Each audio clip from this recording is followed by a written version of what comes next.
Hello po mga idol. Sa video po nito, magtatiles po tayo. Kaya siyempre po kung makinis po yung flooring natin, titiktingin po natin. Mas maganda po yung malalaki po yung butas yung tiniktik po natin para sigurado po maganda po yung kapit po ng semento. Yan po, natapos na po natin. Na-layout ko na po rito yung tiles mga idol. Kaya ayan po yung guhit na yan, nakalapis po yan. Lalagyan po natin ng tansi yan. Yung eskwala po niya, nakuha na po natin. Ayan po. Then, gagamit po tayo ng dry pack method. Yun po yung gagamitin po natin sa pagkakabit po ng tiles. Panoorin po natin mga idol. Siyempre po dahil po ceramic tiles yung gamit po natin, ibababad po muna natin siya para po kumapit po yung semento po sa tiles po natin para maganda po yung kabit po natin ng tiles.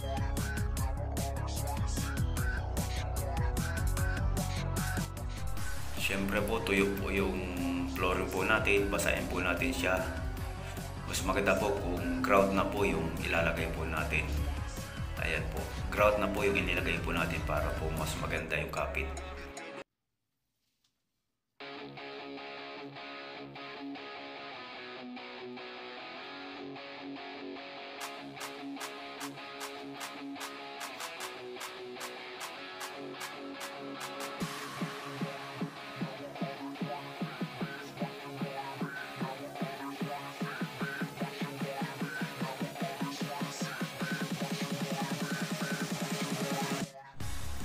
Dry pack po yung gagamitin po nating method sa pagkabit po ng tiles. Pero dalawa po kasing dry pack yung ginagamit. Yung iba po hindi na po binubusan ng grout, yung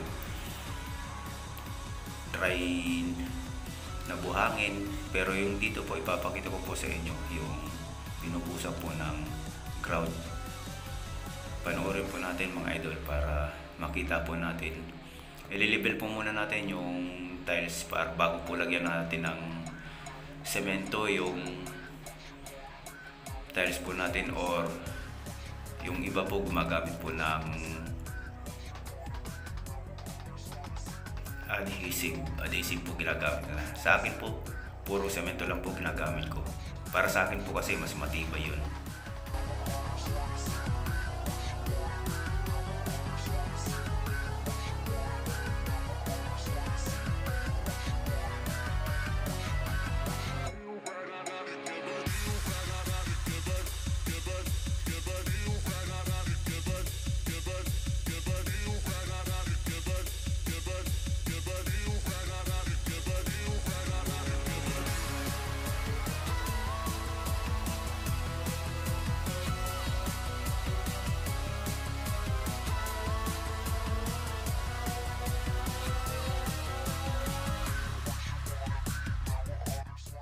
Saka po natin bubusan ng grout po yung ibabaw. Then yung tiles po lalagyan po natin ng semento bago po natin ikabit.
Same process lang po yung gamitin po natin hanggang po sa matapos po natin yung pagkabit ng tiles. Ganyan lang po yung techniques po na pwede natin gawin. Pwede rin po yung marami pong klase ng pagkakabit ng tiles. Ito lang po yung ipinakita ko po sa inyo.